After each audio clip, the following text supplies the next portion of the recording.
Hello. आप सभी दर्शक और श्रोताओं का मैं मुकेश त्रिपाठी अभिनंदन और स्वागत करता हूं इस चैनल अंतर्ज्ञान चैनल के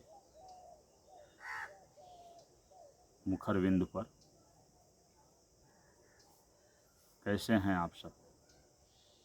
अच्छे ही होंगे। ईश्वरीय अनुकंपा की अमृत बूंदें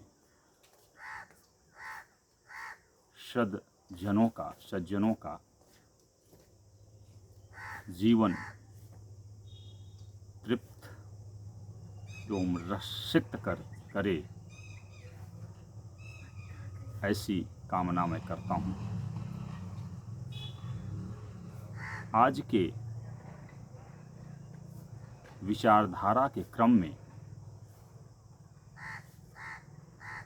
मैं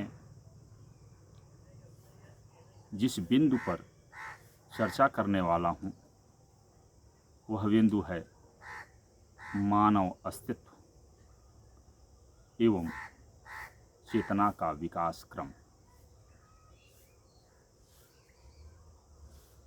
यदि देखा जाए तो सबसे पहले हम अस्तित्व की बात करते हैं, फिर चेतना की बात करते हैं।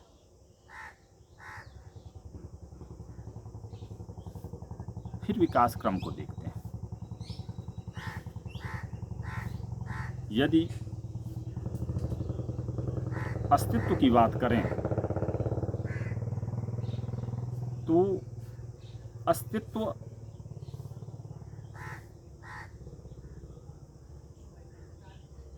सत्ता की परिचायक है। अस्तित्व एक विस्तृत और बृहद सदियों से चर्चा का विषय बना हुआ था। अनेक दार्शनिक मीमांसाएं, अनेक चिंतन धाराओं ने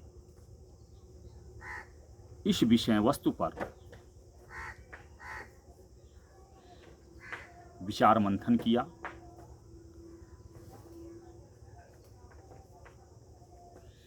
और अपना अपना निष्कर्ष अर्थात अपना अपना मापदंड तय किया और उसी के अकॉर्डिंग अनेक शोध प्रपत्रों, अनेक शोध चिंतनों में अभिसारित, प्रसारित एवं चित्रांकित किया। चिंतन करना सभी का स्वभाव होता है। चिंतन ही है जो प्राणी प्रजातियों में मनुष्य को सृष्टि का श्रृंगार बना देता है। अस्तित्व को देखा जाए तो मैंने पढ़ा था कि एक विचारक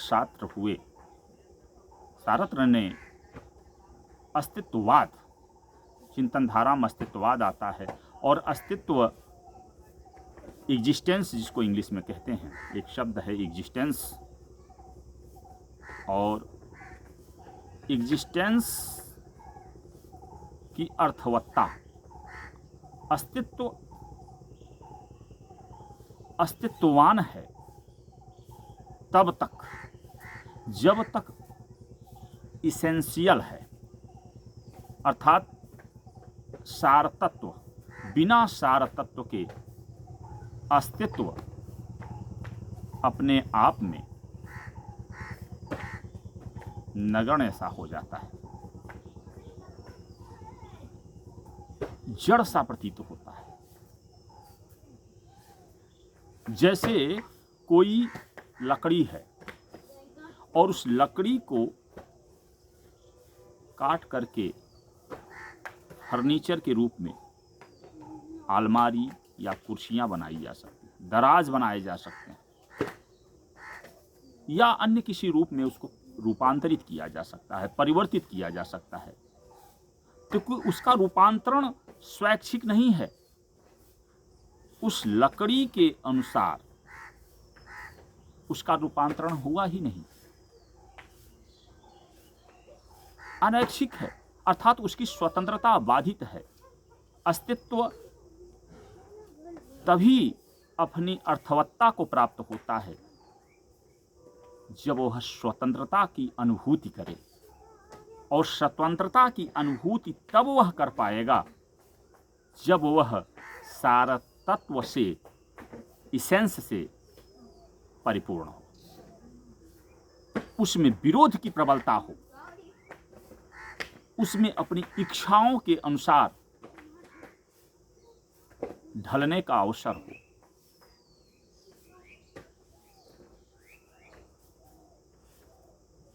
और इसीलिए तमाम चिंतकों ने सारतत्व को बड़ा महत्व दिया है, और सारतत्व स्वाभाविक प्रकृतस्थ हो तत्व है, कोई बनावटी तत्व नहीं। अस्तित्व के रूप में तमाम जड़ चेतन को हम संसार में बिखरे हुए पाते हैं, किंतु जो सारतत्व है वह अस्तित्व की गरिमा को परिपूर्ण बनाता है। अस्तित्व कभी कभी विद्यमान होता है किंतु अभाव सा प्रतीत होता है। प्रत्यक्षवादियों का जैसा मानना है, चिंतन धारा में प्रत्यक्षवादियों का मत है कि जो प्रत्यक्ष है उसी का अस्तित्व है। तो जिसको मेरी आंखें देख नहीं सकती, मेरे हाथ स्पर्श नहीं कर सकते, तो क्या उसका अस्तित्व नहीं है? और यदि उसका अस्तित्व नहीं है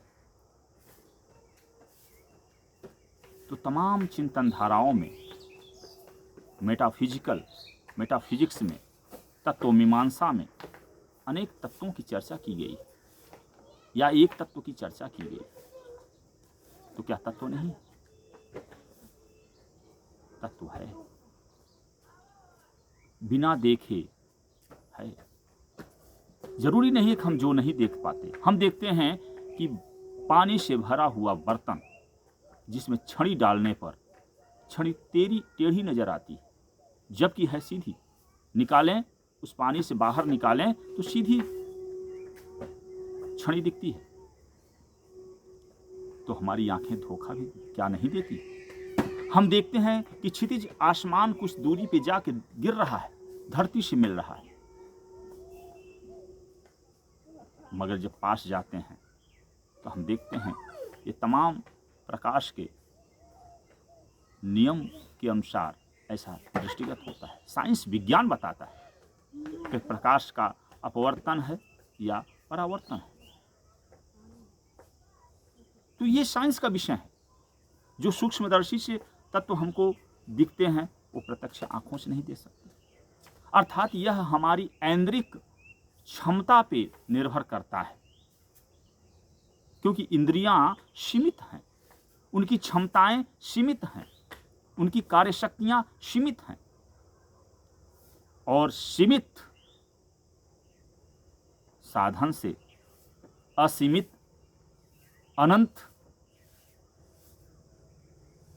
साध्य को नहीं जाना जा सकता। यह तो रही अस्तित्व को लेकर प्रश्न, किंतु चेतना के स्तर पर यदि हम बात करें तो चेतना क्या है, चैतन्य क्या है, और चेतना के रूप को लेकर के, स्वरूप को लेकर के तमाम विद्वानों में अनेक मतों का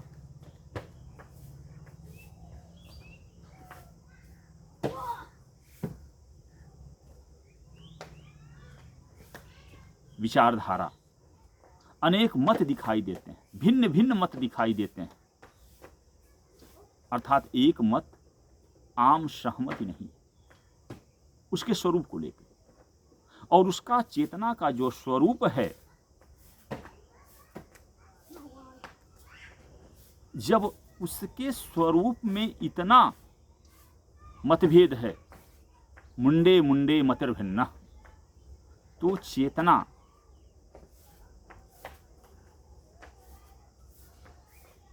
की कार्य प्रणाली को, चेतना के तात्विक स्वरूप के बारे में अनादिकाल से चिंतन होता आया है। उसके नाम को लेकर के विविध नाम दिए, कोई साक्षी कह रहा है, कोई आत्मा कह रहा है, कोई चेतना कह रहा है, कोई चिदणु कह रहा है, अनेक नाम दिए गए। मगर चेतना के यदि कार्य प्रणाली को देखा जाए, एक मोटा अनुमान लगाया जाए, एक स्थूल दृष्टिकोण से बात की जाए, तो हमको चेतना इस रूप में दिखती है जो हमको विचारात्मक शक्ति प्रदान करती है। चेतना वह है जो अनुभूतियों को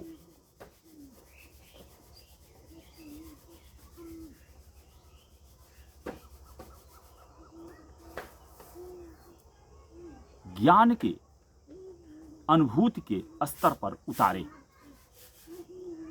जो ज्ञान का ज्ञान कराए, जो ज्ञान का ज्ञान अवबोध प्रदाता है, वह है चेतना। चेतना के कारण ही हम जगत की वस्तुओं का ज्ञान प्राप्त करते हैं, साथ ही साथ स्वयं की खोज ही करने में अग्रसर होते हैं। हम स्वयं को जानना चाहते हैं और इसीलिए कहा गया स्वयं को जानो। यह दार्शनिक विचारधारा में अनेक मीमांसीय दृष्टिकोण से यह बड़ा गूढ़ प्रश्न है। लोगों ने कहा स्वयं को जानो, और जिसने स्वयं को जान लिया वो ब्रह्मांड को जान लेगा, क्योंकि जो पिंड में है वही ब्रह्मांड में है। पंच तत्वों की बात की गई है, क्षिति जल पावक गगन समीरा, 5 तत्वों की बात की गई है। ये प्रादुर्भूत हुए, अब उस कारण के मूल में नहीं जाएंगे कि कितने कारण होते हैं, निमित्त कारण क्या हैं, और किन तत्वों से निर्माण होता है। सृष्टि की रचना, ब्रह्मांड की रचना किन तत्वों से हुई, वो अलग कारण है। उस पर खोज चिंतन हमेशा से चल रहा है और अभी भी चल रहा है, लोग कर रहे हैं। अनेक दार्शनिक प्रणालियां संलग्न हैं चिंतन धारा से। इन प्रश्नों का उत्तर जानने के लिए अपने अपने विचार प्रस्तुत कर रहे हैं। अब मैं चेतना के रूपों की बात करता हूं, तो चेतना 3 रूपों में दिखती है, चेतन, अवचेतन और अचेतन। चेतन वह है कि तत्क्षण हमको किसी संवेदना की अनुभूति हो जाती है। हमने देखा कि कोई सामने नदी है और उसमें तीव्र बहाव हो रहा है, तो हमको चेतना इस चीज की है कि हम अगर तैरना नहीं जानते तो हम नदी में नहीं उतरेंगे। अवचेतन है जो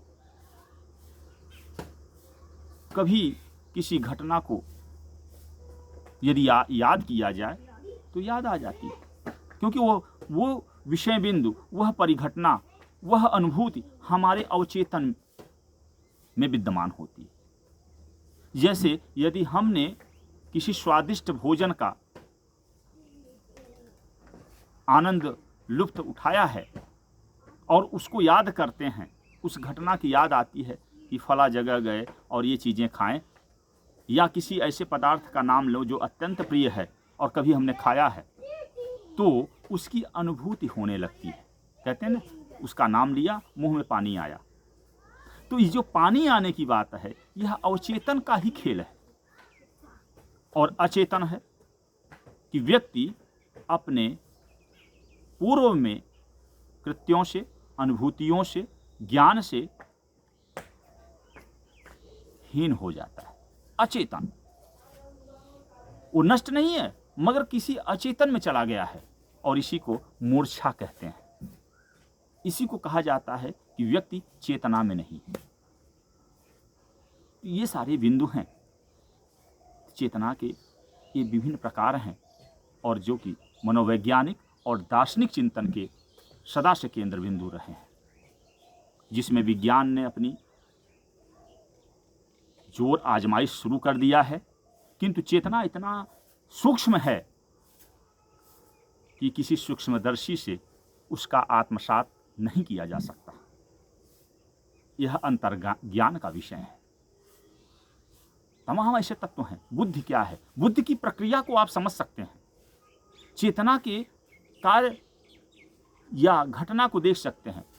पानी, वर्षा, क्योंकि मिट्टी गीली है, हुई जम के बारिश जमी कह रही है और हमको पता चल जाता है कि हाँ बारिश हुई। हमने किसी चीज को सोचा,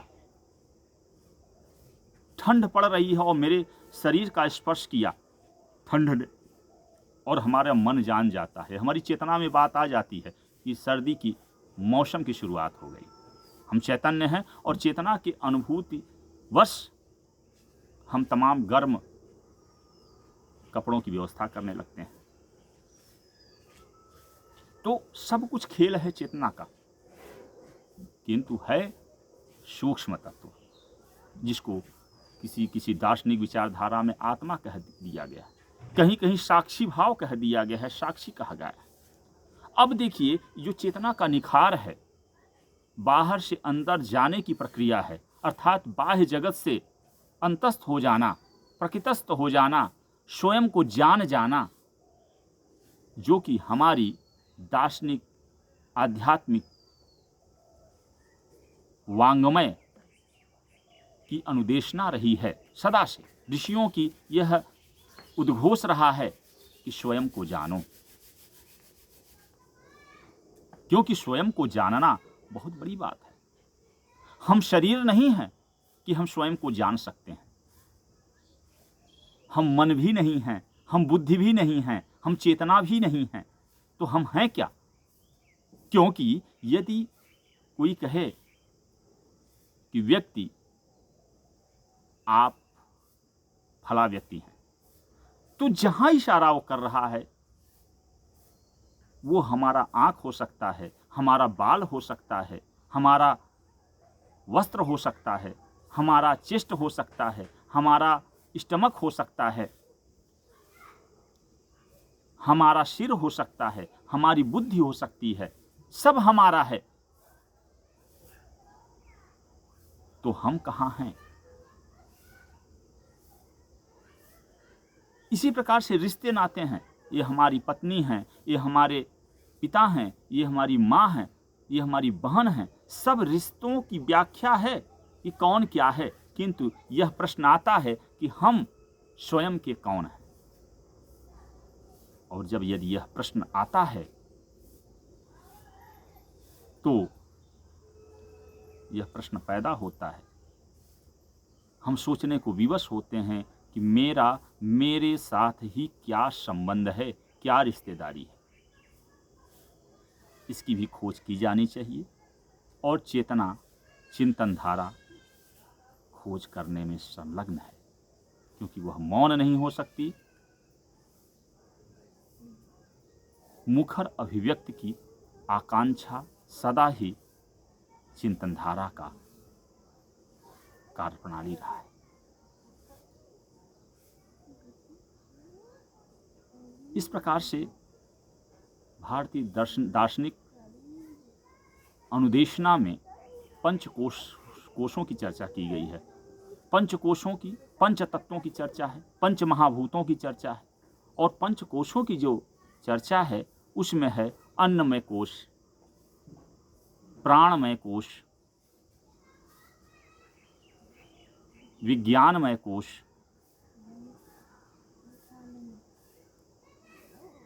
आनंदमय कोश इत्यादि। और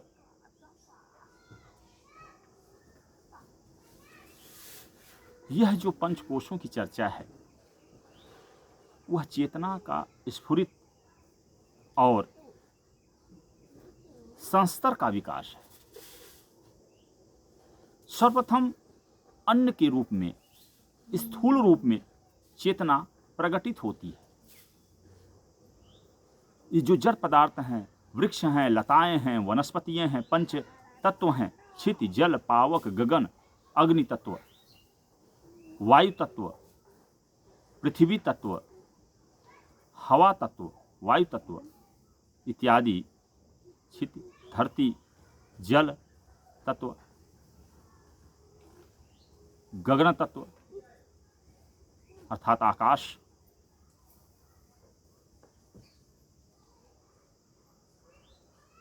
पावक अग्नि और शमीरा अर्थात वायु तत्व, ये सारे तत्व, ये सभी तत्व। और दूसरी तरफ यदि देखा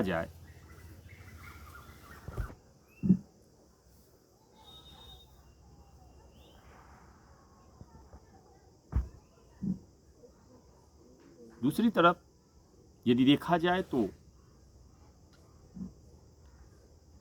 यह स्वरूप जो प्रारंभिक स्वरूप है चेतना का, यह अन्नमय कोश के अंतर्गत स्थान प्राप्त किया हुआ है। और अन्न को ब्रह्म कहा गया है। ब्रह्म ने जैसे आंखें खोला, ब्रह्म का प्रथम प्रकटित स्वरूप है जो सुप्त अवस्था में है, पत्थर के रूप में है, जिसमें प्राण दिखलाई नहीं पड़ रहा है, जिसमें जीवंतता स्पष्ट नहीं हो रही है, अदृष्टिगोचर है। हम वृक्ष को क्या समझते हैं? अस्तित्व है किंतु कोई विरोध नहीं है।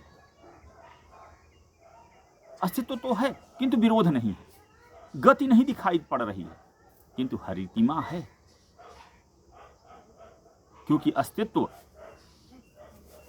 उसी का है जो अपने लिए ही नहीं परोपकारी हो। वृक्षों से फल प्राप्त होता है, ये लताएं अनायास ही ऑक्सीजन प्रदान करने लगती हैं, स्वाभाविक गति है, ये ऑक्सीजन देंगी, उसमें कोई कंजूसी नहीं। ये प्रकृति हमको इतना अनुपम है, इतना दिव्य है। ये सरोवर, ये नदियां बह रही हैं, किसके लिए? स्वयं के लिए नहीं, स्वयं में अपने मस्त चाल में अविरल प्रवाहित हो रही हैं, जो आंखों को तृप्ति प्रदान कर रहा है, जिनका स्वरूप और जिनका जल प्राण और मन को हर्षित कर रहा है, तृप्ति प्रदान कर रहा है, प्यास बुझा रहा है। स्वयं के लिए नहीं जी रहे हैं। तो अस्तित्व को यदि नैतिक दृष्टिकोण से, इथिकल पॉइंट में यदि विचार किया जाए तो अस्तित्व उसी का है जो परोपकारी है, जो परमार्थी है, और परमार्थ में ही सच्चा सुख है। इसीलिए वेगवान है, इसीलिए अजस्र धारा में बह रही है, इसीलिए ये सुंदर सौंदर्यमयी है। पहाड़ कितने सौंदर्य दिखते हैं, नदियां कितनी सौंदर्यशाली हैं, और जंगल किसको प्यारे नहीं लगते,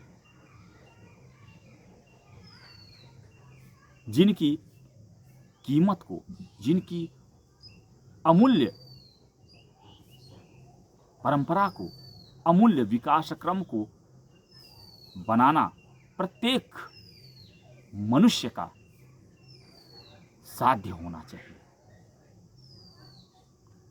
अपने संकुचित दृष्टिकोण के दृष्टिकोण से इनका अंधाधुंध दोहन हमारी सुंदर धरती प्यारी प्लेट को, प्यारी धरती को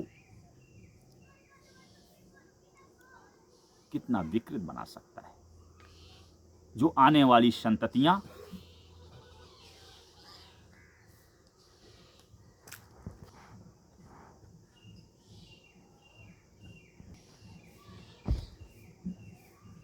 आने वाली संततियों के लिए अनायास ही संकट खड़े हो सकते हैं, क्योंकि ऑक्सीजन चाहिए, जल चाहिए और शुद्ध वातावरण चाहिए। इसलिए सभी प्राणियों के हित में है कि हम अपने पर्यावरण का संरक्षण करें, संवर्धन करें और प्रकृतिस्थ हो जाएं, प्रकृतिमय हो जाएं, प्रकृति की गुंजन में गुंजित हों, प्रकृति के गान में उन्मत्त हो जाएं। इसीलिए अन्नमय कोश को ब्रह्म की श्रेणी में रखा गया। अन्न ही ब्रह्म है।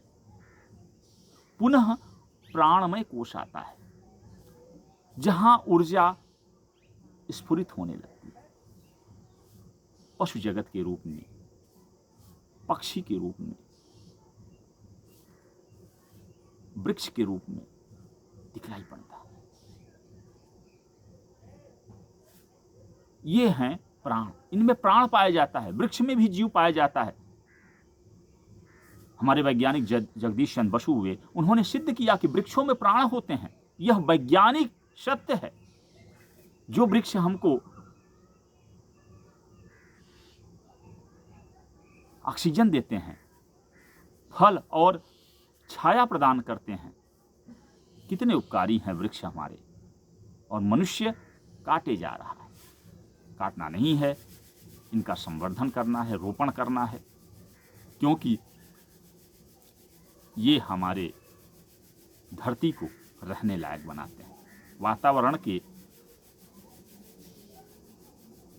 उत्पादक है, वातावरण को जन्म देते हैं, वायुमंडल का विकास करते हैं। तो वृक्ष क्या है? ये हमारे, इनमें प्राण पाया जाता है।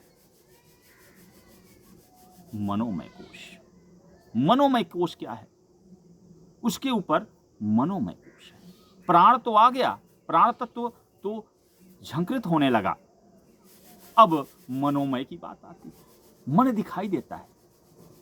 अनेक ऐसे जानवर हैं जिनका मन जानता है। जैसे यदि खतरा महसूस किया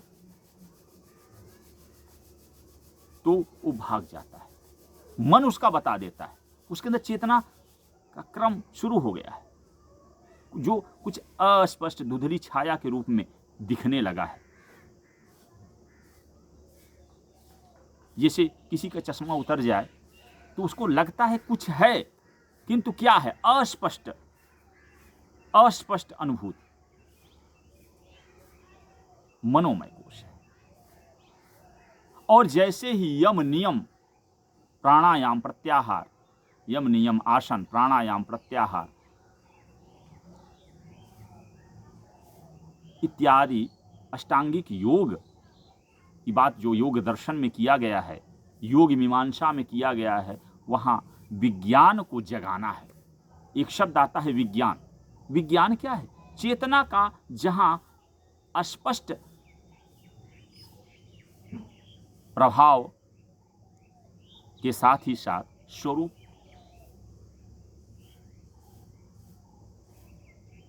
दिग्दर्शित होने लगे, दर्शनीय हो जाए। चेतना जहां अपना स्वरूप को थोड़ा अस्पष्ट तरीके से उभरित अवस्था में विद्यमान कर दे, वहां जहां चेतना कुछ दिखाई देने लगे, और इसी अवस्था को कहा गया विज्ञान का साक्षात्कार। यहां चेतना आ जाती है। तमाम ऐसे मनुष्य हैं जिन्होंने अपने सद्गुणों को उन्नयन किया, अपने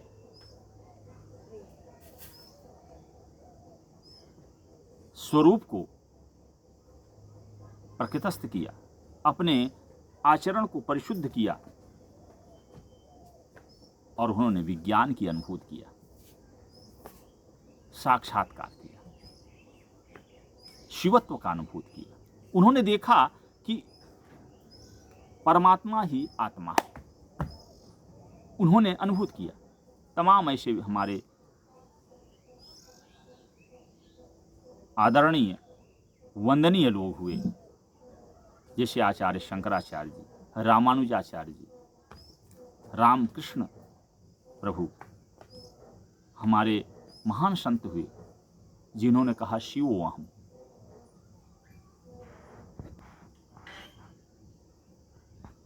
शिवो अहम् की बात किया। तमाम ऐसे दार्शनिक विचारधारा है जिसमें चिंतन किया गया। तमाम बातें की गई, ईश्वर अंश जीव अविनाशी। वहां पे चेतना को अन्वेषित किया जाने लगा। और फिर आता है आनंदमय कोश।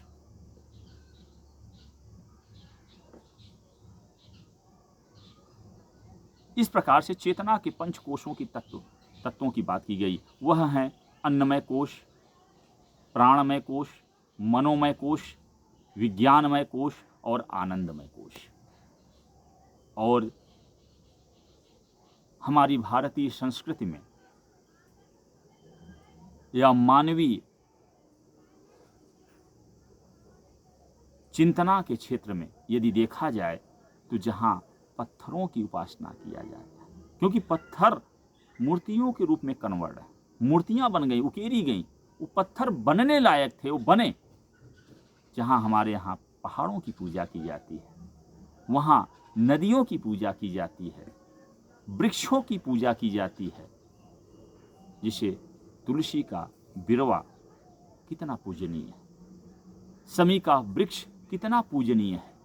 ये मामूली से वृक्ष नहीं है। हमारे यहाँ नंदी कहा जाता है, पूजनीय है। गाय को माता कहा जाता है, वंदनीय है। ये मनोमय कोश पे है। और आप देखिए विज्ञानमय कोश, अनेक संतों की उपासना होती है। तो जहां हमारे लिए नदी, पहाड़, प्रकृति पूजनीय है, वहीं हमारे लिए पूर्वज भी पूजनीय है। और इसी विचारधारा का विकास होते होते हम परम तत्व तक पहुंचते हैं, जो कि हमारे ध्यान का विषय है, जिसकी चर्चा हमारे वेद उपनिषद नेति नेति करके कहते हैं। यह नहीं है, यह नहीं है, क्योंकि किसी विद्वान ने कहा है ऑल डिटर्मिनेशन इज निगेशन। हम यदि कहते हैं वो काला है तो इसका मतलब गोरा नहीं, हम कह दें गोरा है तो इसका मतलब काला नहीं। वो कोई कह दे किसी को कि लंबा है, इसका मतलब छोटा नहीं है। और लंबा और छोटा दोनों साथ साथ हो नहीं सकता। पुनश्च हम फिर चर्चा करेंगे, क्योंकि यह विषय दार्शनिक भी है, चिंतन परक भी है और मानवीय संवेदनाओं से भरा हुआ विषय है। और इस पे आप सभी चिंतकों के समक्ष मैंने थोड़ा सा अपना विचारधारा रखा। यह क्रम चलता रहेगा, फिर आने वाले प्रसंगों में चर्चा होगी। और जो भी विचारधारा है, क्योंकि किसी विद्वान ने कहा है कि प्रत्येक व्यक्ति दार्शनिक है, प्रत्येक व्यक्ति चिंतक है, प्रत्येक व्यक्ति मंथन करने वाला है। उसको यदि गेहूं चाहिए तो उसे गुलाब भी चाहिए, उसे संवेदना चाहिए तो उसे संवाद भी चाहिए। और इसी के साथ आप सभी का पुनः हार्दिक अभिनंदन और सभी श्रोता एवं दर्शकों को एक बार पुनः धन्यवाद। Thank you.